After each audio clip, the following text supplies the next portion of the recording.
Great. Go ahead and do that again. That way we can capture it. Thank you. Okay, I'm actually going to go up just one step. So just to demonstrate again, for now on an E, we'll eventually move to ah, but we're just going to slide through all of the pitches going up the 5-note scale and back down. And when we get to that bottom, you're going to use your hand to manipulate the quality of the sound. And you'll move to your most operatic vibrato to your very controlled laser beam. So here we go. We have E, E,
you can do ah.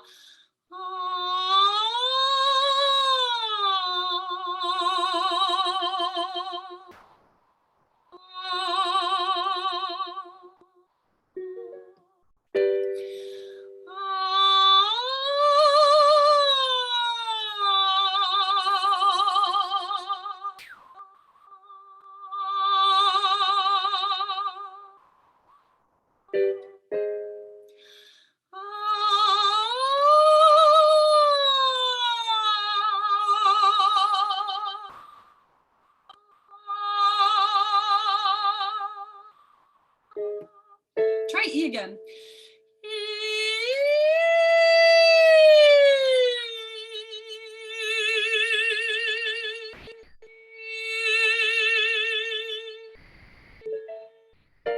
Two more.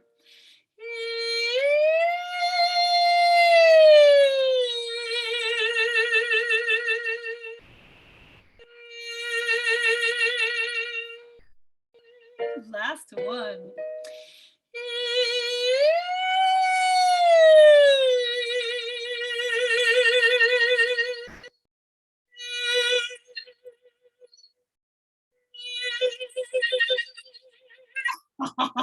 Brilliant.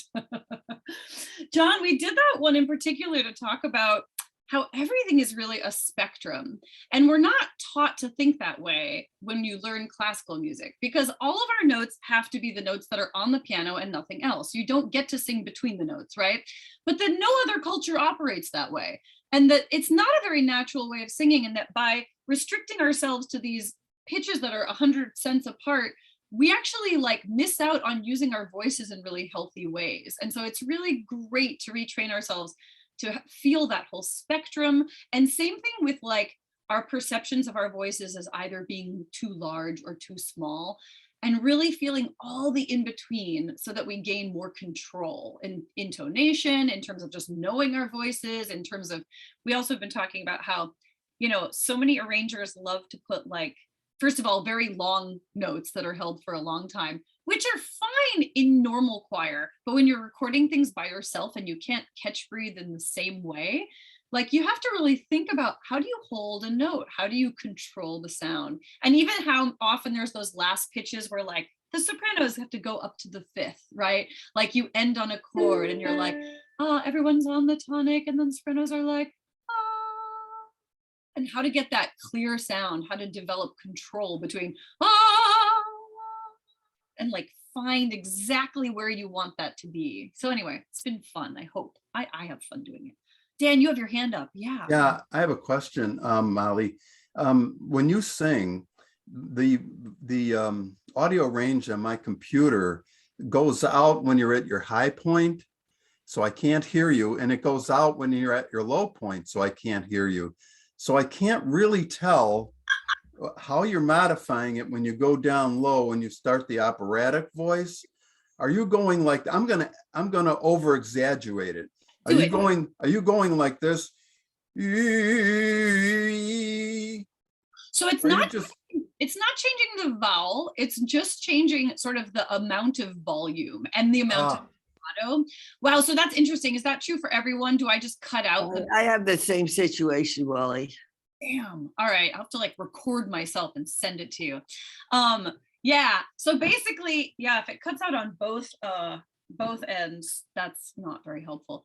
Yeah, I'm not sure how to demonstrate it so that my computer doesn't get mad, or your computer, or Zoom. Yeah, John. Yeah, you might. It might be worth if you have, maybe after rehearsal, if you're feeling the zone, just try taking 2 minutes and making a little recording and seeing how and seeing how the playback goes, because this would be super useful for everyone.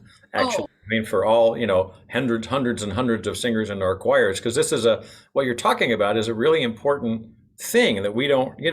I don't talk about it very much in rehearsals, but how do you find the different colors of your voice also? And some of them come into play in different ways. Like I was at synagogue in River Forest on Friday night. I'm part of a davening team, and we do a lot of Karlbach. And one of the tunes is Mizmor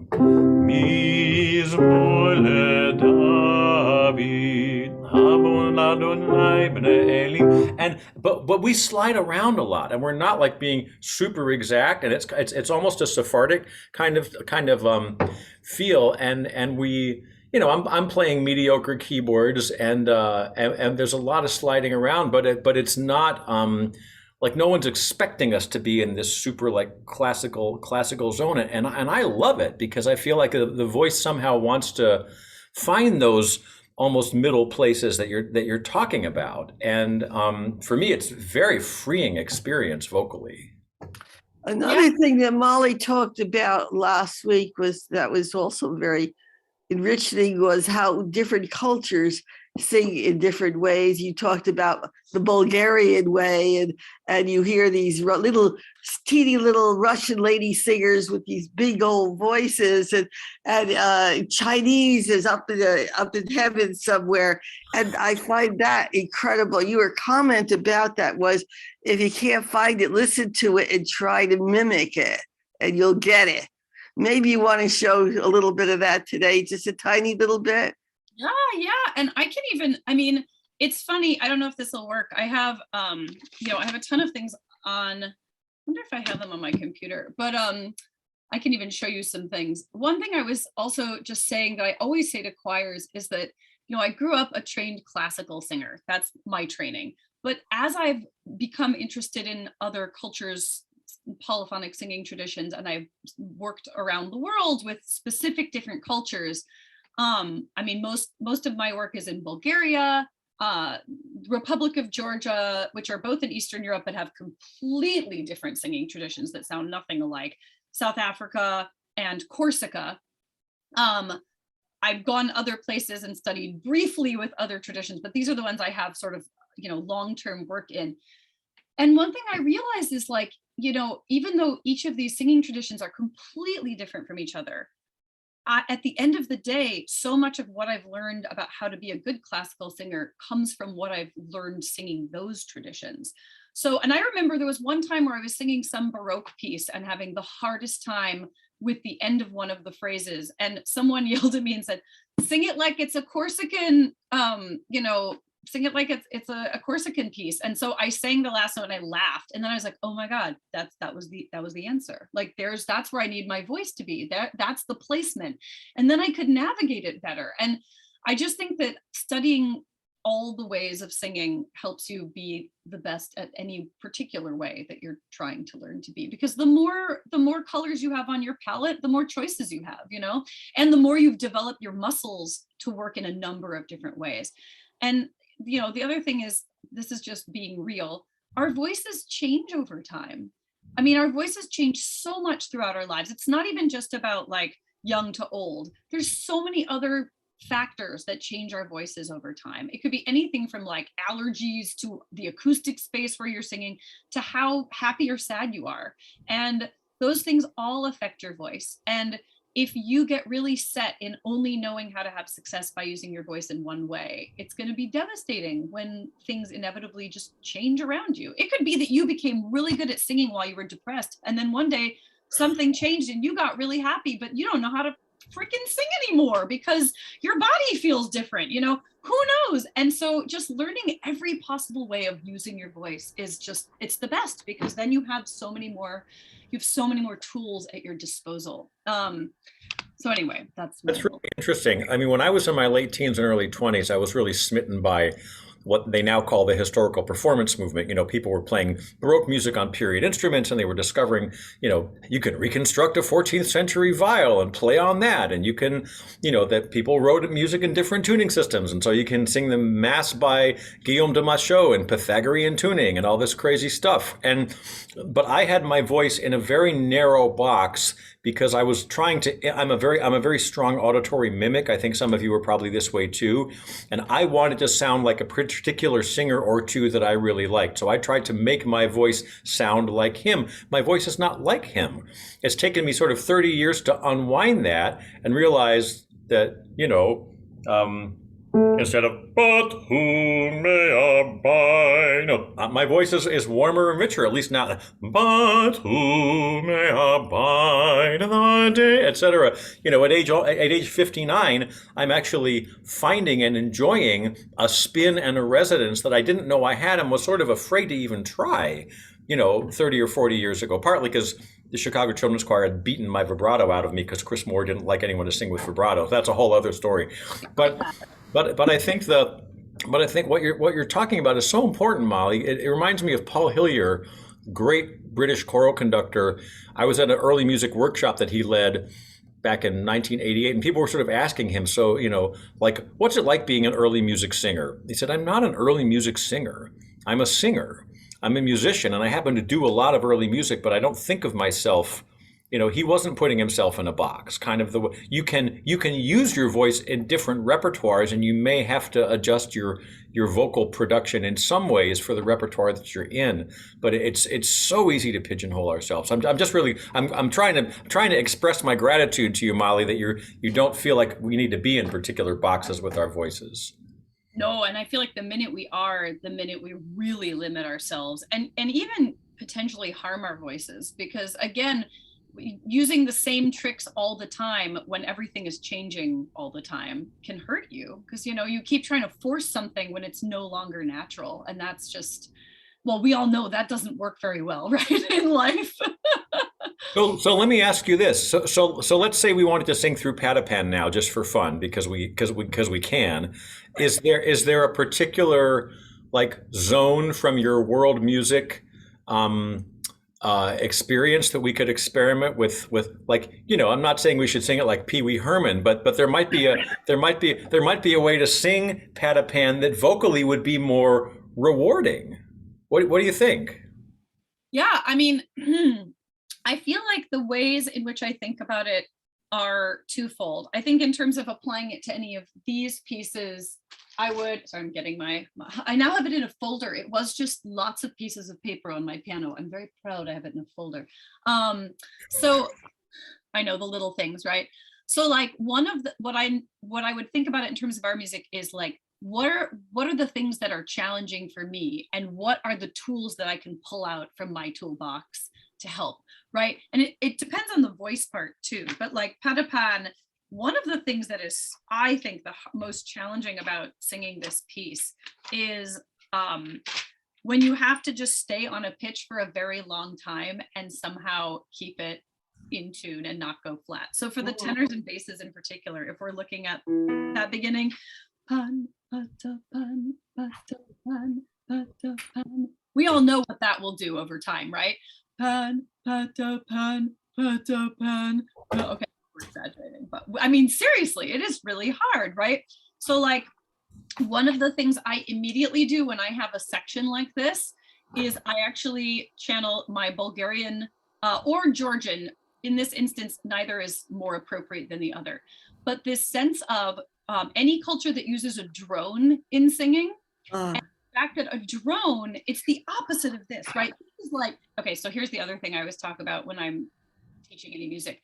I don't know if I've talked about it here. There's like two ways, there's infinite ways, but I always talk about you have to at least distinguish between these two big categories. Either you are using your energy as your, not breath necessarily, but the energy like a laser beam. Do you like my laser beam? Or like a squid or a jellyfish. I don't know why I picked squid instead of jellyfish, but like either the energy is doing one or the other, right? And so here you have the sound is pan, patapan, patapan, patapan, because that's what the composer wrote, right? But the pitch needs to be like a laser beam. So that's when I start thinking about, okay, what have I learned from the cultures where I am inevitably on a voice part where I have to sing a drone for half an hour, right? So if I'm singing a Bulgarian piece, I might end up singing, right?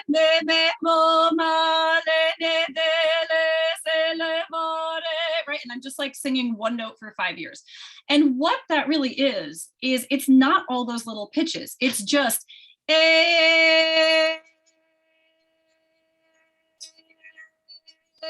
I could go on forever. Then you just put the words on them, on top of that continuous sound that is very effortless, and that literally I could hold that note for a minute, whereas in classical singing I can't. I mean, it's like, you know, I take a breath every 10 seconds, right? So then I'm thinking, okay, you get the sound going.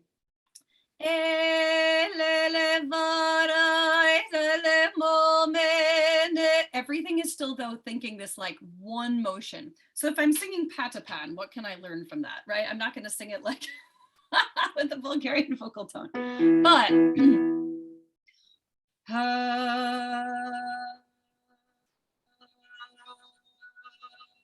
that's my pitch. I have to somehow hold that pitch in my body and keep it there. And even when my energy goes into squid land, the laser beam of the pitch stays the same. Pan, pata, pan, pata, pan, pata, pan, pata, pan. Once I've sung it as a laser beam, it's like I have an anchor, and all I have to do is touch that anchor every time I sing the note, rather than lift every single note to try to keep it at the pitch that it's supposed to be at. Pan, pata, pan, pata, pan, pata, pan, pata, pan. And I now like have that concept of where that note is, and my voice is just going right back to that same place. Does that make any sense, like conceptually? So part of it is just tricking your brain into thinking about things in new ways, and then your voice follows your brain. It's not that I'm necessarily singing any differently or engaging my muscles in a different way, but once I think about that pitch as actually being a drone that I then just keep touching with my voice, it's very different than feeling like I have to generate 100 pitches and somehow match them all to the same note. So again, it's a lot of faking out your brain. Can I actually just take 2 seconds to play you what that kind of Bulgarian droning sounds like? And then we'll do it on Patapan, and we'll just, all of us can try and sing that tenor and bass for a second.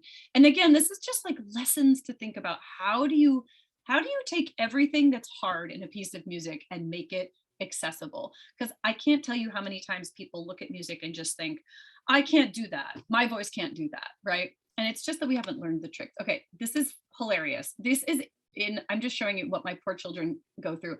This is my 6-year-old when she was a baby in a tiny village in Bulgaria, being held by a bunch of elderly village women who just started singing to her. And just so you get a sense, can you all see this? So just so you get a sense of like how, you know, that laser beam quality. So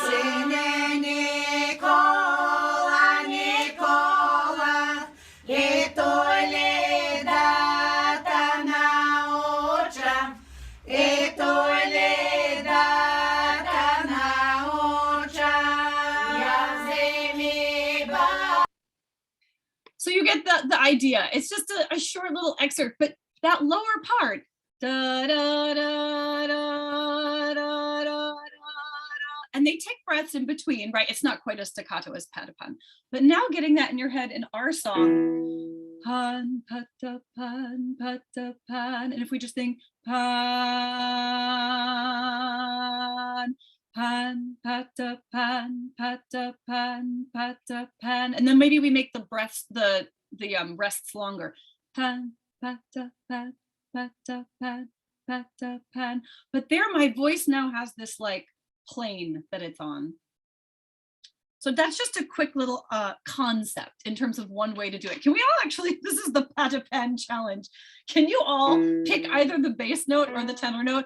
Pan, patapan. I'm not a very good bass, but just sing a drone on it. So we're all just gonna go like, and actually it should be the right vowel. Oh God, I'm such a Midwesterner. Jon, what kind of vowel do you want on Patapan? I'm such a Chicagoan. It doesn't have to be but pan, patapan, something like that. Great. So we're all just gonna go and take your hand and actually do this. You're gonna make a drone. You're gonna like see visually the plane that your hand is on. So either you're on this pitch or on this pitch, ready, and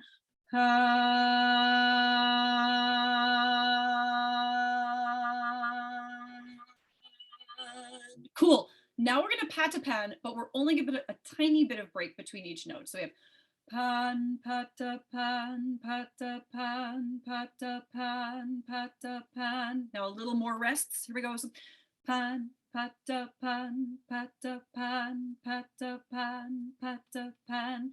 Now we can squid it. Pan, patapan, patapan, patapan. Because even if we're squidding, we see where our plane is. Pan, patapan, patapan, patapan. Then it becomes way more effortless, for me at least. That like really, really helps. So that's just one of the ways I think about other ways of singing helping.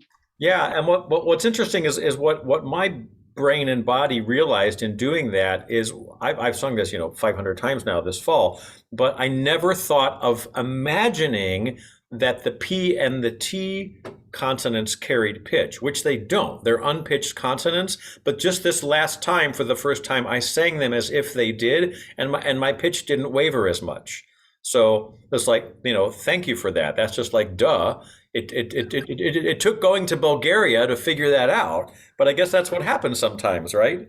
You get out of your box and you come back and that's why we love to travel. It enriches where we are, the rest of the time. So. I know.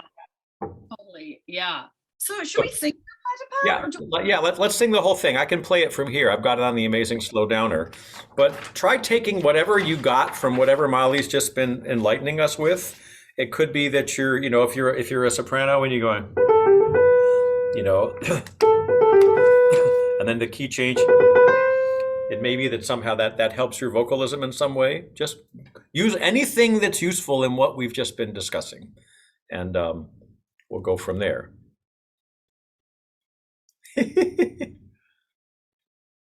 This is Patapan Fantasia, full mix, all parts with click and counting. 1, 2, 1, 2, 3, 4. Pan, patapan, patapan, patapan, patapan,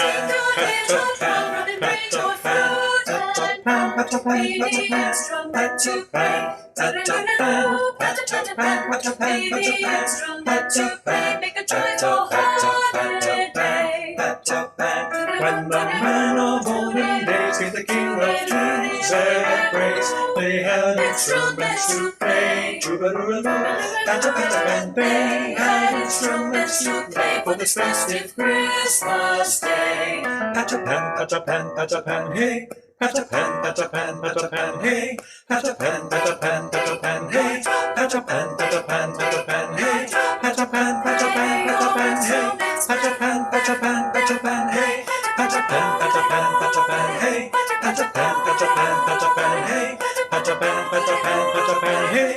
Patapan, patapan, patapan, hey. Really take your little drum, rub and bring your flute and come. May the instrument you play. Patapan, baby, instruments you play, make a joyful holiday. Really take your little drum, bring your flute and come. Patapan, patapan. make a joyful Patapan. Patapan, Patapan, Patapan, Patapan, Patapan, Patapan.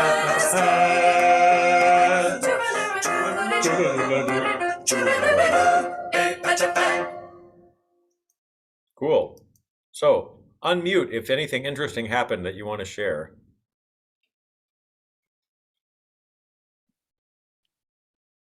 I don't know how you guys recorded this without dancing. Like, it's extremely difficult to sing this without like just rocking out. I actually did. No, good. I recorded my audio and video separate on this one. Yeah, I've been doing that more and more. That way you can just concentrate on one. So I have to wonder, I mean, assuming that we all go back in person like we've been talking about, I wonder what we'll do, how we will incorporate these new video skills, that we've learned. But I actually think, I don't know what you're finding, Molly. I've mentioned this before. My prediction is that for those of you who have really hung in there and gone through the obnoxious and frustrating and sometimes incredibly nerve-wracking and patience trying habits of coming online and having to hear yourself. I mean, so many people, there are 91 of you who've recorded something this fall. And so many of you said early in the pandemic, I have never heard myself singing by myself. I hate my voice. I hate the way I sound. I sound like an old frog. All I do is croak or whatever. But those of you who've stuck with it, my guess is everyone's ear has gotten a little bit better. And I'm really curious to find out when we all get back together in person, what is the aggregate effect of several hundred people, really, when you count everyone who's coming to rehearsal and not recording, what's the aggregate effect of that on our choir? Molly, what are you noticing at U of C about that? It's huge. It's actually unbelievable. Like, we, first of all, Patty and I noticed something really interesting. So in addition to U of C, I also work for this organization, Village Harmony, where typically we take singers from all over the world to study the music of another culture in that country with master teachers from that culture. So we've been working with a lot of the same people. They sign up for many programs over many years. So it's a lot of, every year there's new people too, but there's a lot of folks that we've worked with over 20 years. So one thing we realized that is fascinating, you get to know people and they have their bad habits as a singer. And it's very hard. I think at some point, everyone just sort of accepts bad habits as like, well, this is who I am, And what was really interesting is that when we had to start recording, people had to record just themselves singing.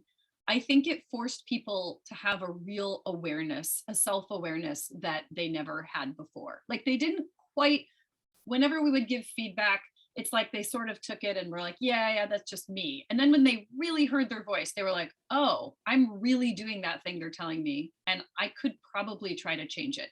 And oftentimes that moment of I could change it is actually way more horrifying than that. It's like, oh my God, I really do sound terrible. And why am I doing blah, blah, blah.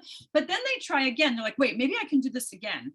And I feel like every singer had this moment where like they made like 8 attempts at trying to record something.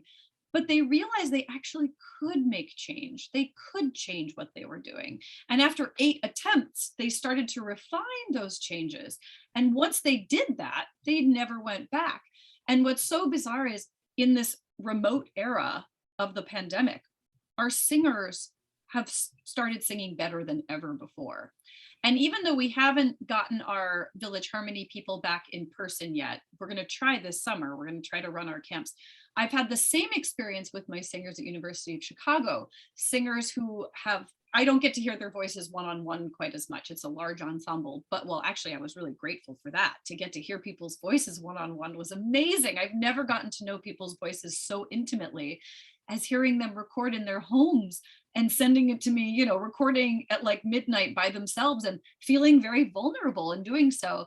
And I've just gotten to really appreciate people's voices. And I've heard from I have evidence. I have their first recording that they sent in during the start of the pandemic, and you can literally trace the progress from start to finish. Like, it is like this over the period of the pandemic.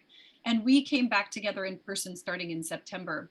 And I would say that there are quite a few members who have been community members in the ensemble for decades, who consider themselves sort of background filler voices, who are now acting as leaders in their sections.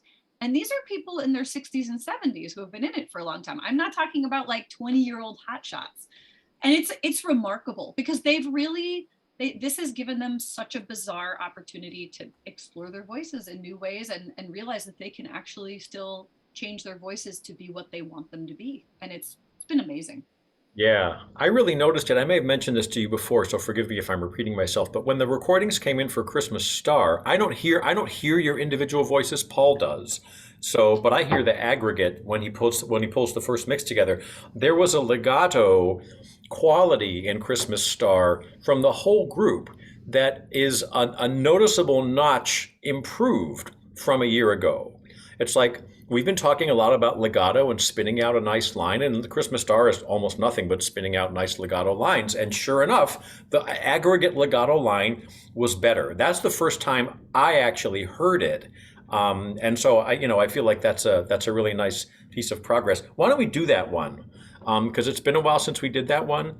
And Molly, if you have any suggestions as to any particular kind of vocal approach from world music to apply to this, bring it on. Otherwise, we'll just go ahead and sing it.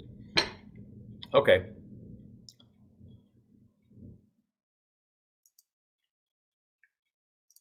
This is a rough mix of Christmas Star with all the parts, but no click or counting.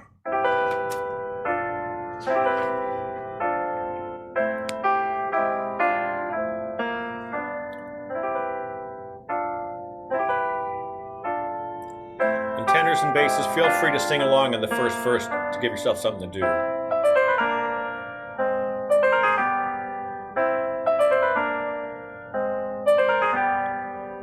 Distant stars at home up in the heavens wonder what they see.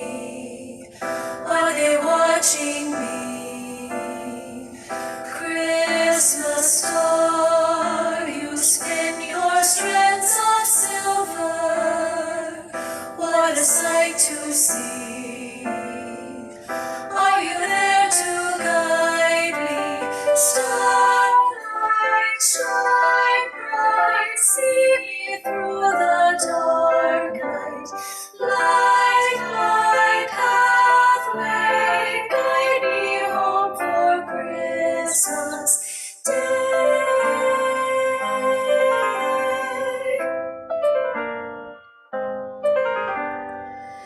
Midnight stars, they sail the sky in silence, hearing all they see. Hearing all they see. Are they hearing me? Christmas star, you watch the world so wisely. At my journey's end. At my journey's end. Will you be my true friend? Starlight, shine bright, see me through the dark night. Light my pathway, guide me home Big for breath here. Christmas Day. 5, 6, 7, 8. Good. Breathe early here. Very long legato line.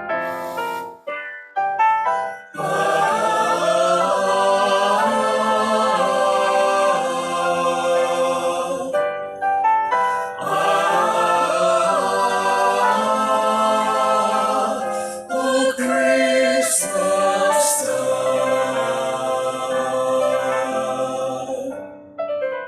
Mezzo piano. Christmas starlight, see me on my way. Light my pathway, guide me home for Christmas Day.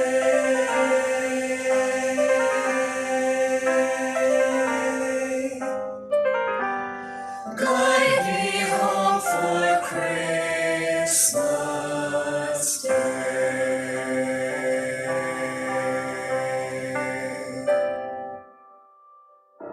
Good. Jonathan, Jonathan, I think there are two other factors that are happening here also that you've been talking about since day one of our choir. Number one is that because we've had to memorize the music in order, in a sense, or pretty much have it memorized to be able to do this, our heads are out of the music and we're expressing the music. There's another thing too, is that you constantly have said, we're telling a story. And because we had to appear with our faces, we're telling this story. So I think that this also leads to what you're hearing. Yeah. Yeah, Patapan was really interesting. I was pleasantly surprised at how much like emotional and facial engagement I got from those of you recorded. I was like, okay, this is not no one's phoning it in here. I mean, bad pun. You are all phoning it in, but no one's phoning it in the sense that like no one is checked out. Like they're present and delivering the text and delivering the intensity, and it was cool. What else do you want to sing? This is your rehearsal, everybody. I had a question. Yeah, Dan. Yeah, on that song we just sung, Christmas Star, on the tenor part on page 7, verse 39, measure 39, I found that it was difficult for me, at least today, maybe it wouldn't be if I'd been rehearsing it quite a bit, to maintain the pitch when I was decrescendoing. It's the hardest thing to do. Exactly what you just said is probably one of the hardest things to do as a singer anywhere, anytime, in any piece of repertoire, is to stay on one pitch and get quiet. It takes, I don't know how you feel, Molly, or in any of the rest of you, it takes much more energy. It's sort of counterintuitive because you would think, oh yeah, it's getting quiet, so I don't have to pay. You actually have to pay much more attention. If any of you've ever studied solo voice, this is, you find if your teacher's smart, he or she will find repertoire at some point to make you learn how to do this. And what we say, it takes at least as much energy to sing piano as it does to sing fortissimo. And you have to think about it more. Alice, you're nodding a lot. I imagine from your vocal study, this is ringing some bells with you. Yeah? Go ahead and unmute yourself and we can. While she's unmuting, I also wanted to say that the word star, I'm looking to the last letter, star. If I just forget about that letter, I can hold the pitch better. Especially if you're from Boston, star, right? So, can you unmute, Alice? I'm clicking ask unmute. It doesn't. Do you know where to click to unmute there? Whoops. Okay, am I unmuted now? Yeah, there you are. Okay. This is a personal observation that's very important to me from what we've been doing this morning. I started singing back with this choir at the beginning of this year. During the pandemic, I had 3 surgeries on my left knee, a open wound infection that filled my whole body, and 5.5, 6 weeks of large amounts of antibiotics. The assault on my body has really messed with my voice. My voice was in really good shape before all of this because I'd worked on it a long time with a really good teacher. And I'm really struggling to get my voice back at this point. And some of the things Molly said just really clicked with me. Oh, yes. My body has kept me from being able to get back to that voice. And I'm going to call my voice teacher and see if I can do some stuff with her online. Because at this point, it's frustrating. I hear myself singing on the tapes and I know I used to sing better than that. This conversation has just really made it much more, made me understand much better what I'm going through. That's great. Thank you. Yeah, and Alice, if it's any if it's helpful at all, I want to encourage you to do that. It was a year ago, October, so 10 months ago, I did a lesson over Zoom with my teacher and I recorded it. And I went back to it over and over. Just that one lesson did so much for me because she gave me a couple vocalises that I use almost every day now, some new stuff I hadn't had before that lesson because she, I guess, decided that she could throw some new things at me. But I started incorporating them more and more into my vocalises, and even one recorded lesson with 10 or 15 minutes of really good stuff in it, you can run with that for a while, for months even. Yeah, Charlotte, go ahead. You asked what song we wanted to sing. How about what are you going to call your pretty little baby? That's great. Let me pull that up. I need to just play with my laptop a little bit here. That's such a great song. I have not yet met Victor Johnson, but he's a very gifted arranger. He does all kinds of stuff in a bunch of different genres, not just spirituals and gospel music. So, okay, sorry, I have to shrink one of my buttons here. Go away. Okay, here we go.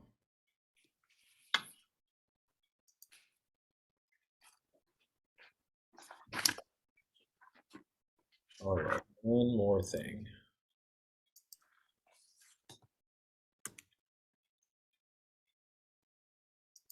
This is what you're going to call your pretty little baby. A rough mix of all the parts with no click or counting.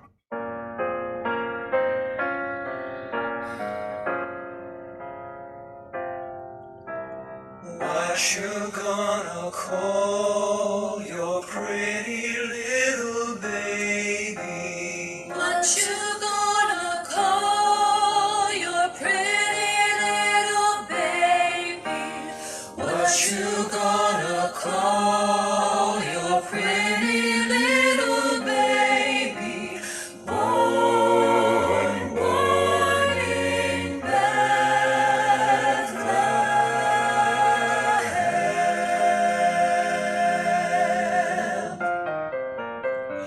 What you gonna call your pretty little baby? What you gonna call your pretty little baby? What you gonna call your pretty little baby? Born in Bethlehem. What you gonna call your pretty little baby? What you gonna call your pretty little baby? What you gonna call your pretty little baby? Born in Bethlehem. Sweet little baby, born in a manger. Born in Bethlehem. Sweet little baby, born in a manger. He was born in Bethlehem. What you gonna call What you gonna call your baby? What you gonna call What you gonna call your your little baby? What you gonna call What you gonna call your baby? Born in Bethlehem. Some call him one thing, I think I'll call him Jesus. Born in Bethlehem. Some call him one thing, I think I'll call him Jesus. He was born in Bethlehem. What you gonna What you gonna call your baby? What you gonna What you gonna call your little baby? What you gonna What you gonna call your baby? Born in Bethlehem. High soprano. What you gonna call your pretty little baby? What you gonna call your pretty little baby? What you gonna call your baby? Born in Bethlehem. Born in Bethlehem. He was born in Bethlehem.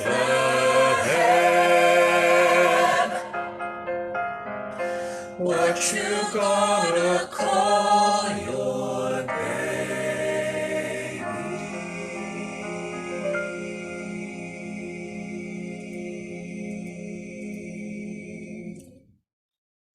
Yay! That's a great piece. Good. I think we should go right on to Hine Matov. Just keep singing.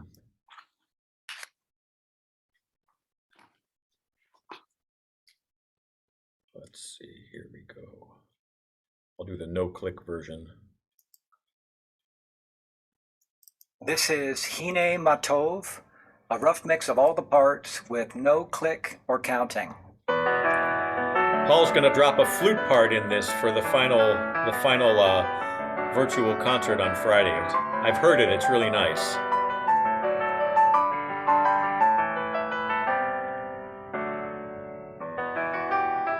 Sing with joy, look up, sing to each other, show it on your faces. Thank you, Peter. Hine matov u'manayim shevet achim gam yachad.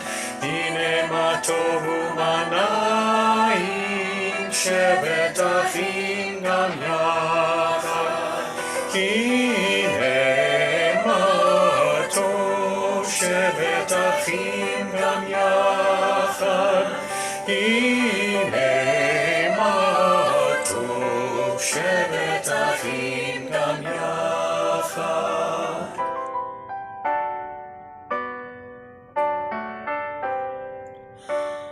Hine matov u'manayim shevet achim gam yachad. Hine matov u'manayim shevet achim gam yachad. Hine matov shevet achim gam yachad. Hine matov shevet achim gam yachad. Take it away, altos.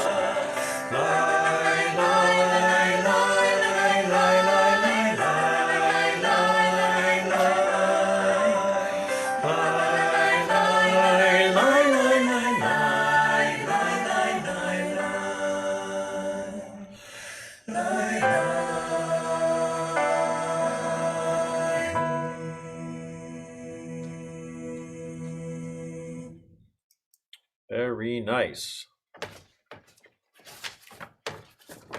All right.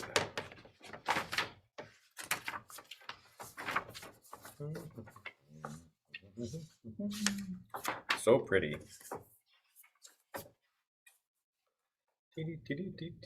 Let's see, what else? I guess Wexford, better do Wexford. Good.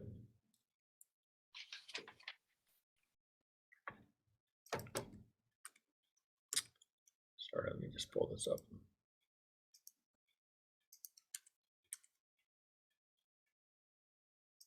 This is Wexford Carol, full mix, all parts, with click and counting.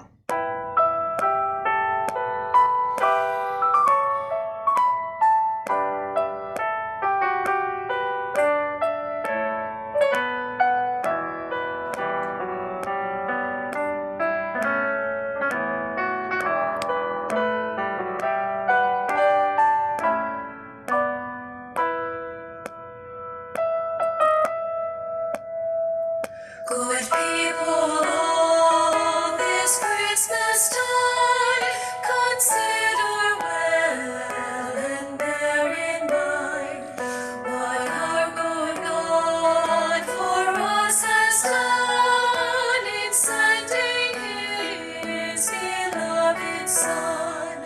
With Mary holy we should pray to God with love this Christmas day. In Bethlehem upon that board there was a blessed Messiah born.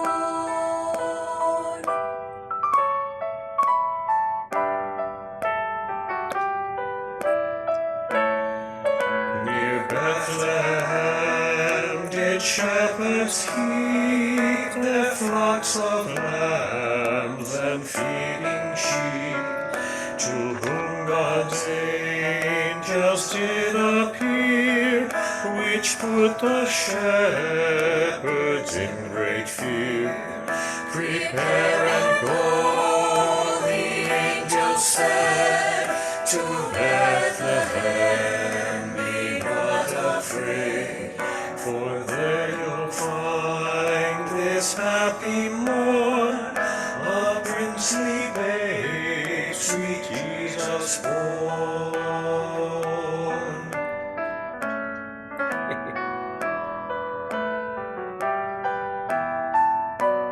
My dog is getting into the act. He's running around the living room with a stuffed donkey in his mouth. He wants to be part of the Christmas story, I think.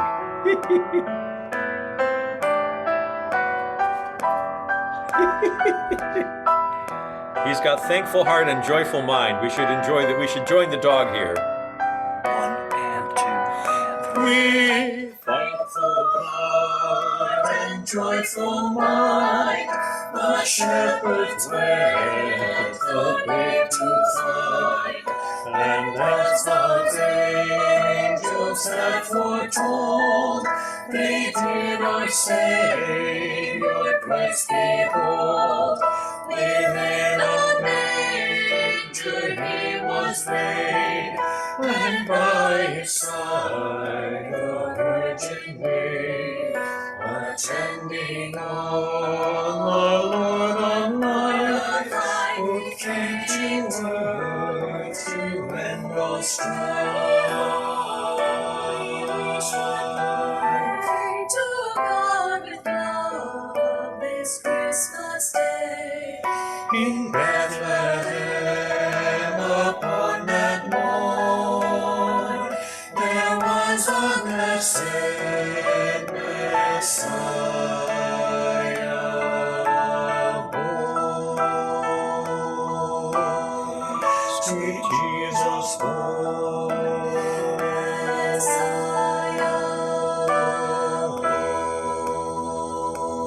1, 2, 3, and off.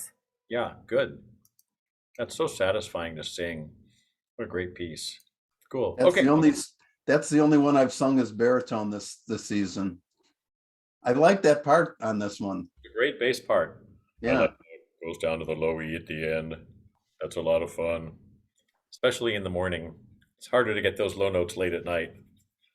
So for you female singers, how is it? Like if you're a higher voice as the day goes on, do you find you're easier to get high notes and harder to get low notes? Yeah. Yeah. In that one, it was very nice to think Mollie's thoughts of that straight line of the drone of holding the breath at the end. It really, really worked. In the Chicago Children's Choir, we would often do that. Molly, did you guys do Salvation is Created when you were in the children's choir? Right, that wonderful piece by Chesnikoff. And so we had these really low second basses, and we were only in high school, but we had some guys who had that low B, and I was a second alto before my voice changed, and they would sing. The second basses would sing behind me, and these low notes, would just sort of vibrate in my back. And I was like, oh, please, God, when my voice changes, let me be a low bass. Please, please, please, please, please. And my wish was granted.